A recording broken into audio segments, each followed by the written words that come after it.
Pessoal, sejam bem-vindos a mais um episódio do Rede Social Entrevista. Chegamos mais uma edição.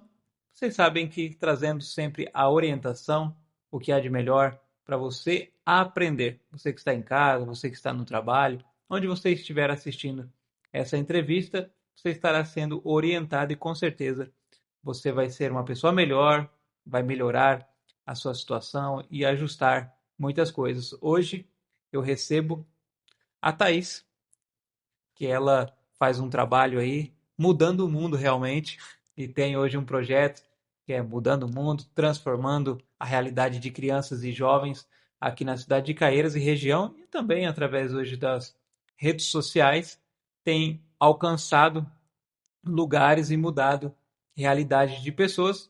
Então seja bem-vindo a essa conversa, a esse bate-papo. Pode ter certeza que ela vai te ajudar muito com as experiências de vida e as técnicas hoje que foram desenvolvidas. Thaís, seja bem-vinda ao Rede Social Entrevista. Por favor, se apresente, quantos anos você tem, se você nasceu aqui em São Paulo, se você veio para São Paulo. Seja bem-vinda ao Rede Social Entrevista. Obrigada pelo convite, é um prazer enorme estar aqui. Como você já falou, meu nome é Thaís Ariel, estou aqui em Caieiras há 20 anos, né? Eu nasci em Betim, Minas Gerais, vim para São Paulo com 8 anos, né? Fiquei ali durante um período, vim para Caieiras. Quando eu vim para Caieiras, eu morei na casa de alguns parentes durante um período, acredito que mais ou menos um ano, até a gente conseguir adquirir a nossa casa realmente ali no Jardim Vitória, né, que é a nossa região atual. E juntamente com isso, meu pai começou a montar uma empresa dentro de casa, né? Que foi o que deu o nosso sustento dentro da cidade de Caieiras e já estamos aqui dentro da cidade há 20 anos. Meu pai tem uma marmoraria que hoje em dia ela tá em Laranjeiras, mas antes, quando a gente iniciou, ela ficava próximo do posto BR. E eu, a minha família, a gente sempre se manteve dentro do espaço, auxiliando meu pai, porque é uma marmoraria. Então, assim, quando a gente começou dentro de casa, era muito pó, né? Então as pessoas reclamavam bastante porque fazia muito barulho. Então a gente conseguiu, depois de muita luta, alugar um espaço, se manter lá e a gente reuniu toda a família para trabalhar junto nesse espaço. Aí minha mãe fazendo atendimento, meu irmão portando, a gente tentando captar cliente, porque a gente era muito novos aqui na cidade, então a gente não conhecia quase nada, né? E com o excelente trabalho que meu pai teve dentro da cidade, a gente conseguiu captar uma demanda grande de clientes e hoje desenvolvemos muitas coisas aí dentro da cidade. E você faz essa mudança, e foi uma mudança radical. Você sai de um estado, lá de Minas Gerais, vem para São Paulo, e tem esse choque de realidade, chegar num lugar totalmente diferente, onde vocês não tinham uma estrutura, como você bem citou, e você já colocou literalmente a mão na massa, ou a mão na pedra, né? Na questão do mármore. E hoje, Thaís, você consegue enxergar o que isso te ajudou a se construir como ali jovem, levando depois para a adolescência e vida adulta, a questão de estar junto com a família, da importância do apoio familiar ali, e você aprender, né, a trabalhar, a lidar com o público em família, né? Sim, com certeza. A gente tem uma base muito grande em relação à família, porque tudo que a gente cultivou hoje é muito mais do que a gente tinha na nossa região onde a gente morava, né? A gente tinha uma estabilidade financeira assim, hoje, né? Uma estabilidade muito diferente do que a gente tinha anteriormente, porque o financeiro era muito baixo, a gente não tinha muito recurso, a gente morava em uma região que era muito perigosa na época, né? Então, meu pai queria muito tirar a gente de lá, para colocar em uma cidade que pudesse nos acolher da melhor maneira possível, até mesmo para a gente conseguir se tornar pessoas melhores. E foi o que ele fez, e desde então a gente está lutando para conseguir. A gente conseguiu, para falar a verdade, mudar a nossa vida naquele momento quando a gente veio para Caieiras, né? Porque iniciar em qualquer área, em qualquer local é muito difícil. A gente começou do zero, a gente não tinha casa, a gente não tinha emprego. Meu pai largou um emprego que era lá de São Paulo para começar do zero aqui em Caieiras. Então a gente foi muito bem acolhido dentro da cidade. É tanto que a gente não cogitou, não cogita sair daqui, porque toda a nossa história real de vida, começou em Caieiras e a gente não tem essa proporção de sair daqui, porque hoje em dia a gente tem casa, a gente pagou por uma casa.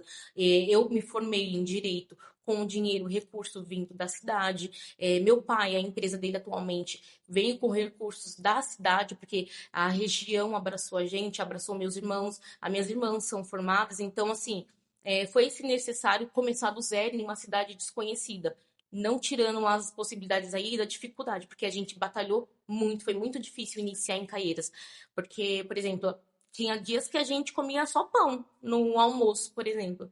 Era só pão. A gente não tinha condição financeira de ter um almoço, algo do tipo. Meu pai todo dia acordando cedo para conseguir captar cliente ali mesmo, dentro de casa.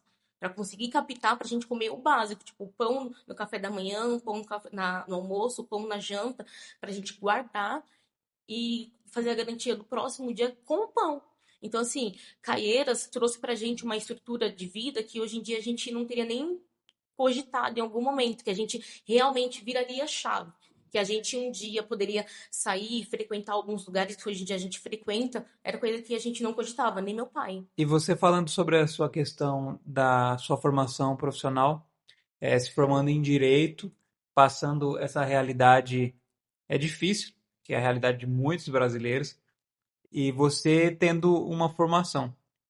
Isso como que aconteceu no trabalho, tendo que ajudar o seu pai ali em casa, na mão na massa, e também se dedicar ao estudo. Por que eu estou perguntando isso? Porque às vezes a pessoa dá essa desculpa, não, no trabalho eu não consigo estudar, e você teve que conciliar essas duas funções para hoje você se formar e não largou de maneira nenhuma ali o auxílio de estar junto com a sua família. Então, hoje em dia eu falo bastante até mesmo sobre isso com os jovens, porque assim, a gente acordava muito cedo. A firma abria ali às 8, então fechava muito tarde. A gente era o nosso próprio funcionário, então a gente tem toda aquela noção de que eu preciso acordar cedo e dormir tarde, para que a gente vire a chave. Então, eu saía da faculdade e começava de manhã. 7, 6 horas da manhã eu já estava acordada para ir lá para a Unip, Água Branca. Então, o trem extremamente cheio. Sair lá meio-dia, que o horário era até 11h30, né? Sair, pegar o trem, é um horário mais tranquilo, voltar para casa, fazer aquele básico de alimentação e ir para a firma, para conseguir dar andamento. Né, na firma, que a gente fazia o atendimento, muitas das vezes tinha clientes que só queria passar com você, só queria falar com você. Então tinha todo um respaldo para que a gente não perdesse os clientes, mas a gente tinha que manter ali, ó, o foco na faculdade, porque acordar cedo é horrível, ninguém gosta. Essa é a verdade, ninguém gosta de acordar cedo. E eu acordava cedo, era 6 horas da manhã, aí tinha que pegar o trem lotado. E eu sempre falo, o que mais cansa é o trem. Não era ir para Água Branca para estudar, era o trem que era abarrotado e espremia assim, ó, todo dia. E dormir muito tarde. 11 às 20, muito tarde para acordar cedo no outro dia. E o pior, que a gente, assim, a gente a gente saía da empresa muito tarde, mas tinha ainda as tarefas de casa, né? Porque a gente precisa chegar, como era a família toda saindo para trabalhar e outros indo para a faculdade e o meu irmão indo na escola, a gente tinha sempre que ficar ornando, ó. Esse horário você vai para a faculdade, enquanto o Vinícius está na firma trabalhando. Nesse horário a sua mãe fica, depois a sua mãe vai para casa, você chega e segue a rotina dela para ela cuidar das coisas de casa. Então, era sempre um planejamento de como fazer a vida ali funcionar. Era muito puxado. E vocês são em quantos na família? Você, seu pai, sua mãe, quantos irmãos? Para a gente entender, né? Para vocês dividirem esse espaço, conquistar o que teve que ser conquistado com muita dificuldade, e ali vocês dividiam o espaço em quantas pessoas? São ao todo 6. São 4 irmãos, minha mãe e meu pai, que aí é o Vinícius, a Michele e a Aline. E E eu. aí, quando você chega a se formar, as pessoas que não conhecem, né? Você faz o direito e depois você presta a prova da OAB. Isso, Que aí exatamente. muita gente diz que consegue se formar, mas não consegue fazer a prova, não consegue passar na prova. Essa mudança para você, agora eu estou formada, mas tenho que fazer essa prova. Como é que foi essa sua experiência até você receber realmente ali a sua grande conquista, né, de se tornar uma advogada? Então, eu acho que o exame da ordem é a fase mais difícil do advogado. Eu falo que é muito fácil você entrar numa faculdade, é muito difícil você sair dela, porque você precisa se dedicar muito. E a fase do exame da ordem é a pior de todas elas. Porque se é difícil sair da faculdade, é pior você pegar a carteirinha da ordem. Mas requer muita. Você se abdicar de muita coisa. Você precisa renunciar a muitas coisas. É uma demanda aí que hoje em dia eu falo assim que hoje tem muitos cursos que te ensinam como chegar lá. Mas se você não tiver dedicado o suficiente, você pode pagar todos eles, que você também não vai chegar lá. Você precisa se dedicar realmente. Você precisa se abdicar. É dia, tarde e noite estudando. É dia, tarde e noite focado ali na televisão ou até mesmo nos livros, porque hoje em dia todo mundo sabe que para você conseguir prestar ordem, você precisa estar com a noção básica de lei seca e no dia a dia ali. E ainda assim, não conseguir confundir a prática com a teoria, porque na prova requer muito disso. Você conseguir discernir ali, separar os dois, para você não ter um erro na prática. E você vindo de dois mundos totalmente diferentes, né? Você trabalhando no mármore, no atendimento ao público ali direto com o fornecedor, com o consumidor, e aí você vai para uma área totalmente diferente, que é a área do direito. E a sua atuação? Você recebeu ali a oportunidade de estar servindo a população, e aí você larga ali o trabalho com seus pais, ou você continuou exercendo as duas funções, trabalhando nas duas empresas, na sua e na da família? Então, a gente sempre se mantém nos dois lados. Hoje em dia com três, mas a gente sempre se mantém com os dois lados, porque dentro de uma empresa é aquele direito do consumidor. Mesmo tendo aí, eu sempre, quando eu iniciei a faculdade, eu já falava para o meu pai sobre a importância de trabalhar na área criminal, que eu queria muito trabalhar nessa área. E ele sempre falando sobre trabalhar no direito internacional, né, tributário, direito do consumidor, mas eu sempre me via ali em volta do direito criminal, o que tira muito de dentro da empresa, porque já não era uma área que eu poderia conseguir consolidar dentro da empresa, porque no máximo que eu poderia ali é a área civil e o consumidor. E a área que eu queria trabalhar mesmo era criminal. Então, assim, é no básico que a gente consegue atuar dentro da empresa, mas a gente se retira, né? Não tem como eu atuar dentro da empresa hoje em dia. Olha, nós vamos fazer um intervalo agora, nós vamos falar dos nossos patrocinadores. Fique aí que nós já voltamos, que aí vocês vão conhecer a Thaís Ariel, dona do projeto Mudando o Mundo. Você conheceu um pouco da Thaís profissional, a área que ela se formou, mas a bagagem que ela traz dessa profissão, mudando a vida e mudando o mundo de algumas pessoas, orientações para você que tem filho, você que tem filha. Então não sai daí que nós já voltamos.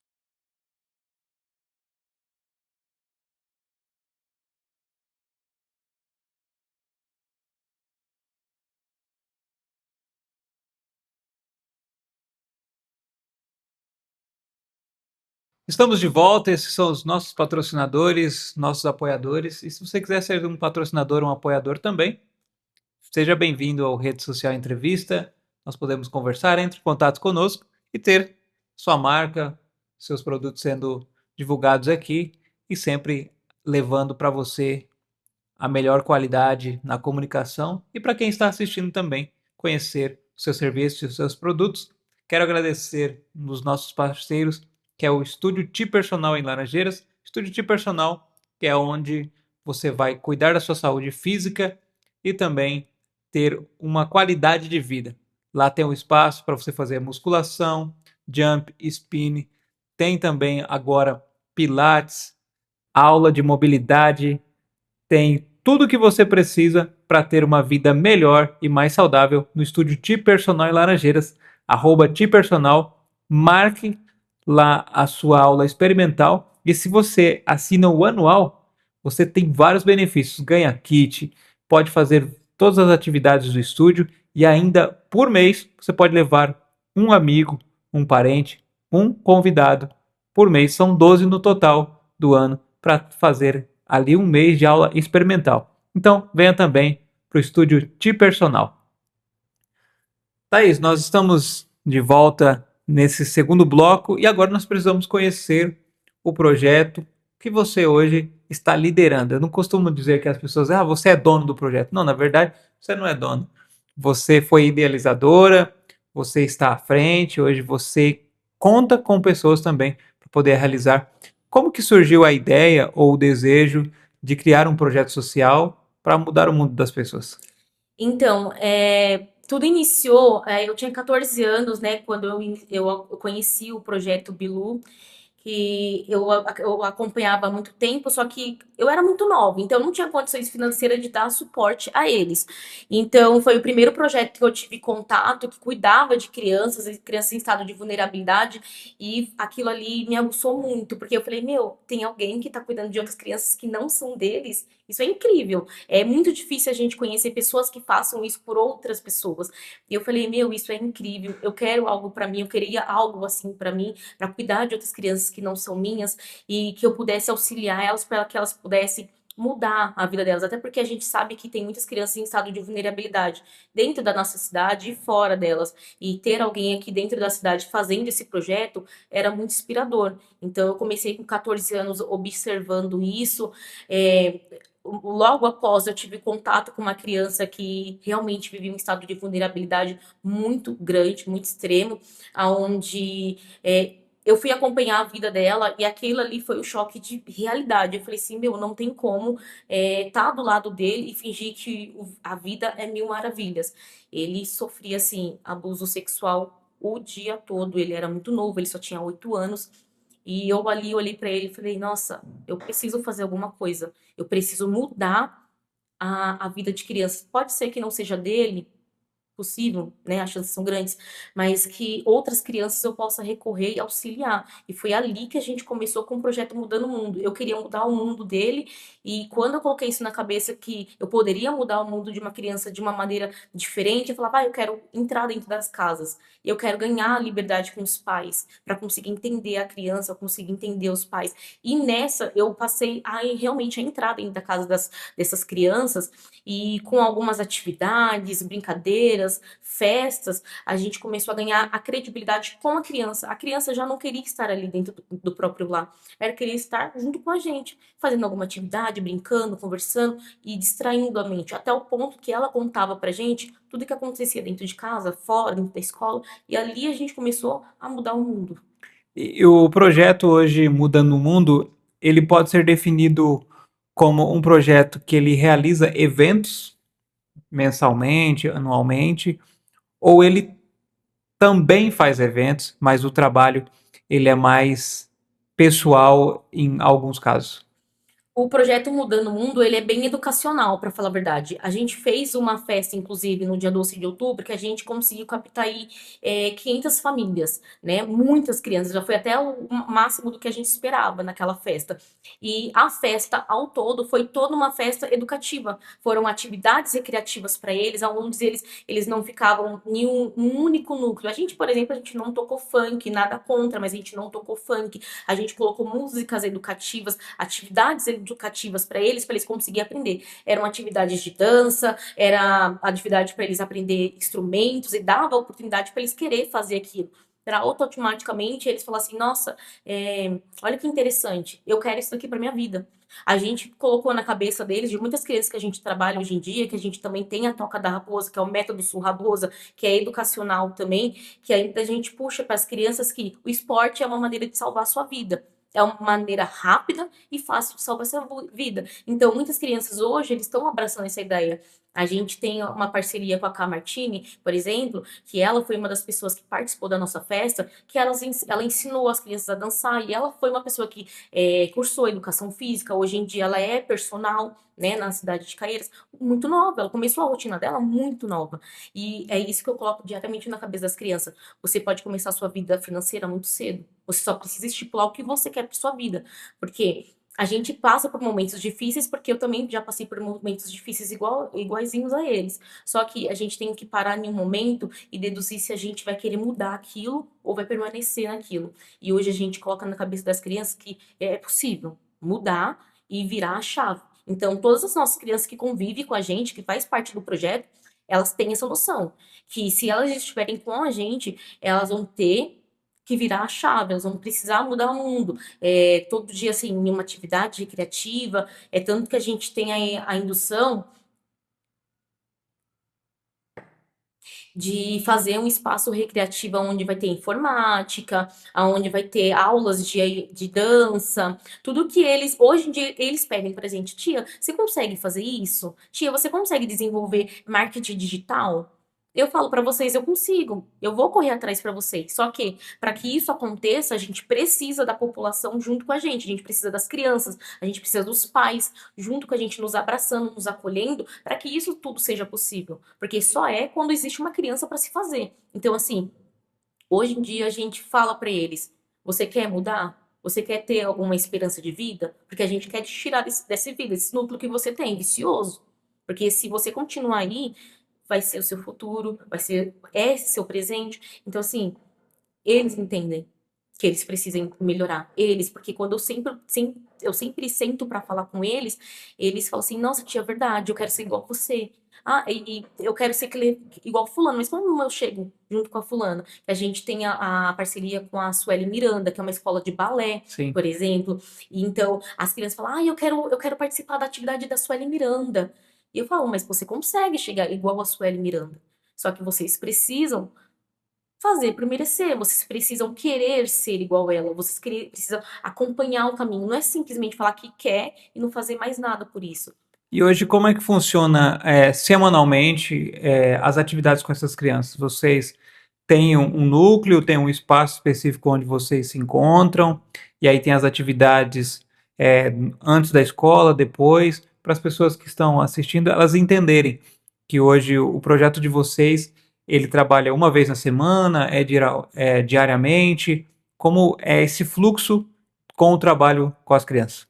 Ó, como a gente não tem um espaço, uma sede nossa, que a gente falou que tá programando aí para junho, para vir esse espaço, a gente utiliza o CRAS, que é o CRAS do Eucaliptus. Então a gente consegue captar toda a criança ali do Marcelino, do Jardim Vitória e do Eucaliptus para fazer as atividades, que são 2 vezes nas semanas, que é terça e quinta. Então são sempre no período depois da escola. Então saiu às 6, 6:30 já tem uma atividade, 7:10 já inicia outra.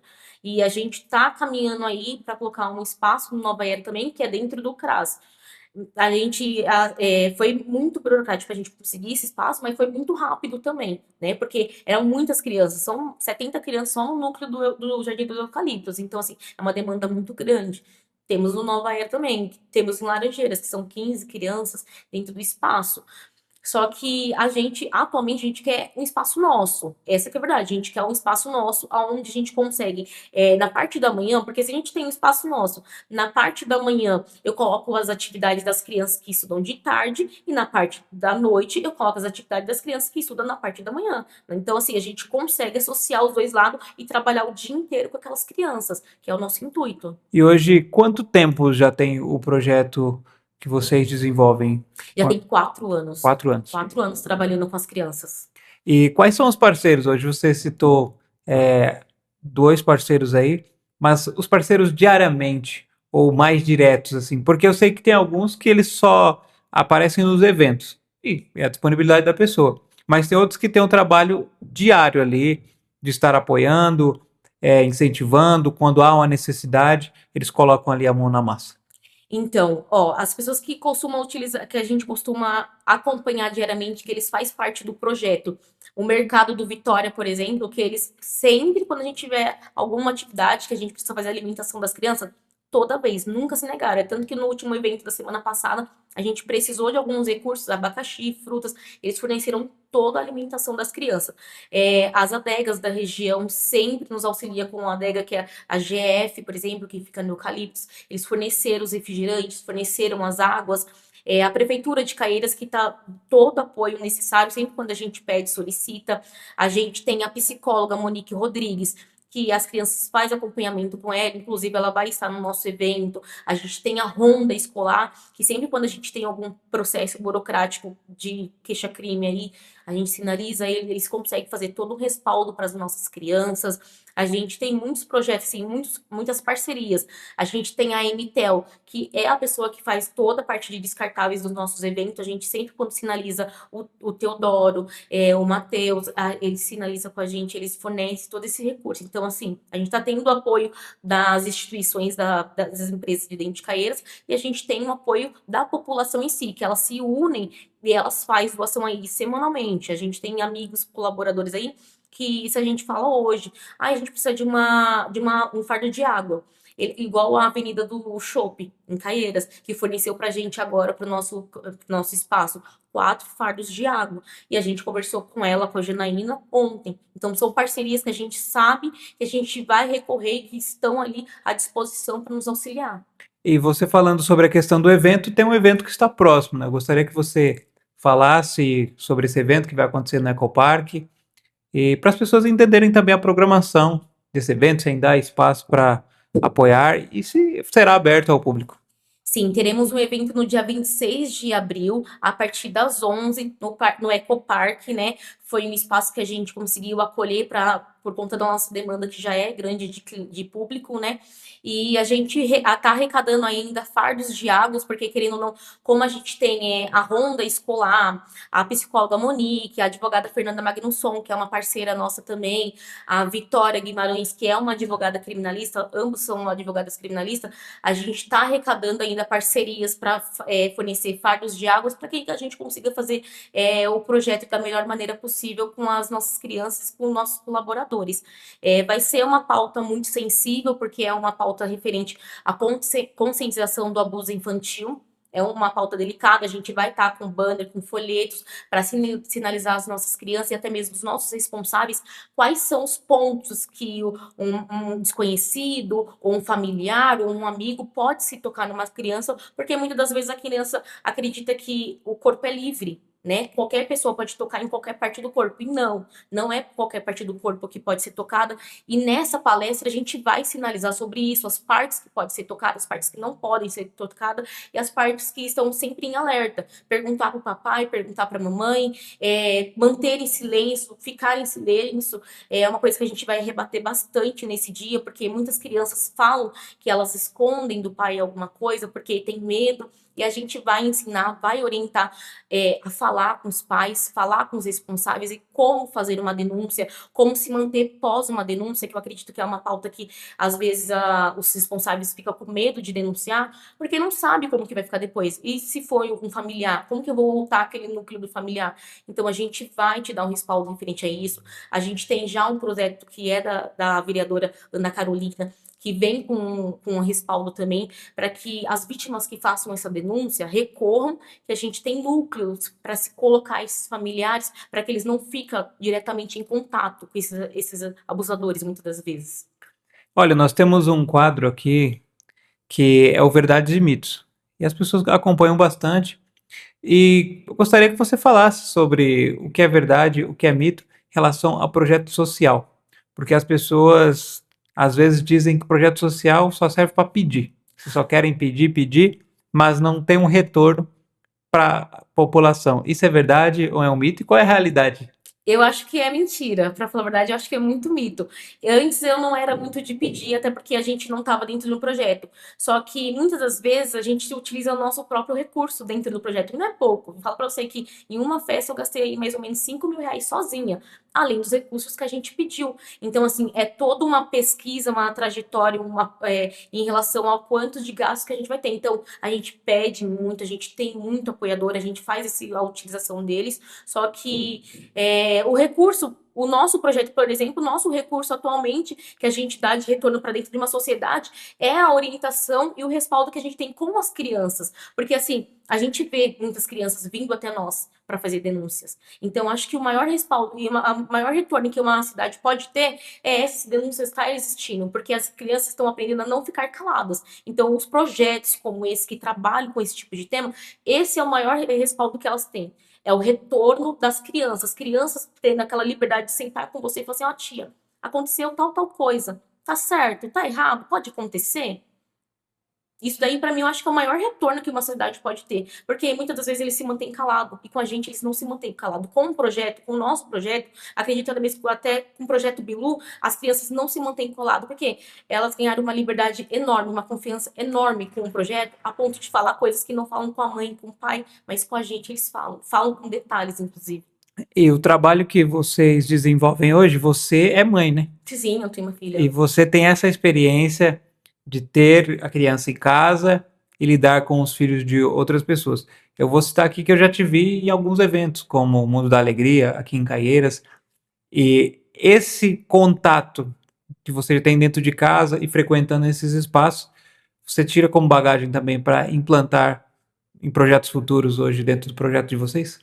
Sim, eu faço muita inclusão da minha filha, que atualmente já tem 4 anos, nesse mundo que eu tenho, que é projetos, é atividades. Então, eu ensino ela todo dia. Ela tá ali com contato com as pessoas, mas ela sabe os limites que ela pode ir, até que ponto ela pode ir.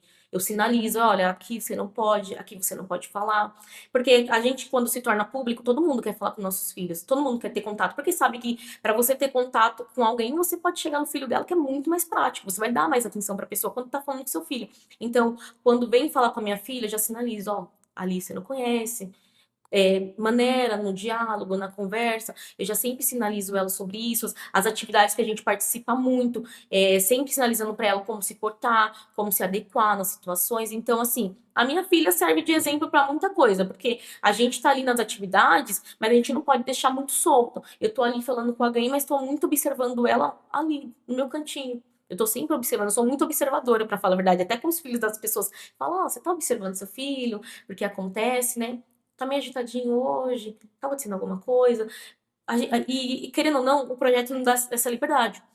A gente vê uma coisa e o pai e a mãe aceita que a gente fale, porque a gente já tem todo um respaldo, né? Elas falam, nossa, é verdade, Thaís, você me sinalizou aquele dia, fui procurar saber, tá acontecendo isso, aquilo. Então, tudo isso, quando eles nos vê nas festas ou algo do tipo, eles dão mais liberdade pra gente adentrar dentro da casa, dentro da família, no núcleo deles. E hoje, Thaís, quais são os canais de comunicação, ou os telefones de contato, e-mails que as pessoas podem apoiar o projeto de vocês, ou seguir as redes sociais, ou até mesmo convidar, né, para palestras, ou se surgir algum evento, a pessoa ter essa conexão com vocês? A gente utiliza bastante as redes sociais. A minha rede social é a mais ativa, mas a gente movimenta muito do projeto, que é Projeto Mudando o Mundo.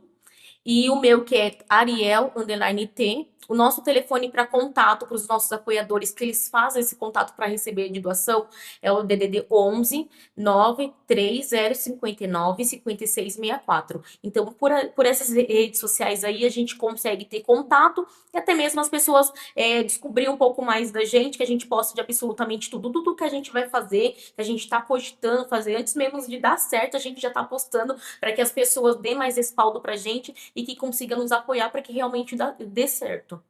Olha, eu quero agradecer também um dos nossos patrocinadores, que é a XR Imports. XR Imports é o lugar onde você vai fazer uma visita, vai ver os aparelhos que estão disponíveis para venda e você faz a sua compra e realiza o sonho do seu familiar, é o seu sonho de ter um aparelho de qualidade, com segurança, com pessoas que trabalham de maneira séria. E também, deu um problema no seu aparelho, leve na XR Imports para poder fazer uma assistência técnica de qualidade.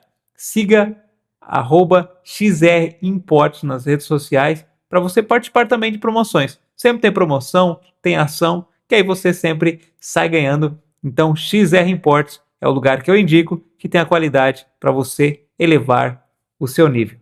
Thaís, eu quero te agradecer por ter aceitado o convite, por ter compartilhado um pouco do projeto que você hoje desenvolve junto com parceiros e deixar o espaço para os seus agradecimentos, os recados e beijos que você quiser mandar. Fique à vontade. Eu quero agradecer primeiramente a recepção, tá? A ideia de trazer o projeto Mudando o Mundo para que as pessoas conheçam, que eles consigam colaborar com a gente. Quero agradecer a todos os nossos apoiadores que até hoje conseguiu aí, tá todo o respaldo necessário para que seja possível diariamente se manter ativo e vivo esse projeto. E espero conseguir aí adquirir mais apoiadores para que a gente consiga desenvolver mais projetos e que a gente consiga conquistar mais crianças para a gente conseguir auxiliar eles diariamente, que é nosso maior intuito hoje é conquistar as crianças, cativar eles e mudar, virar a chave, que eu falo que a gente está tentando virar a chave na cabeça deles. Eu quero agradecer você que está nos assistindo. Obrigado pela parceria, por nos acompanhar. Deixe seu like, se inscreva no canal, siga também o projeto Mudando o Mundo, siga também as redes sociais da Thaís e faça parte desse projeto para mudar a realidade de muitas pessoas. Você pode não mudar o mundo em geral, mas você pode mudar o mundo de alguém. E até a próxima, se Deus quiser.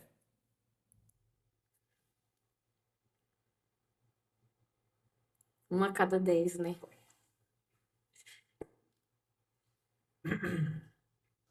Agora nós vamos gravar a chamada, tá? Tá. Você fica de pé aqui.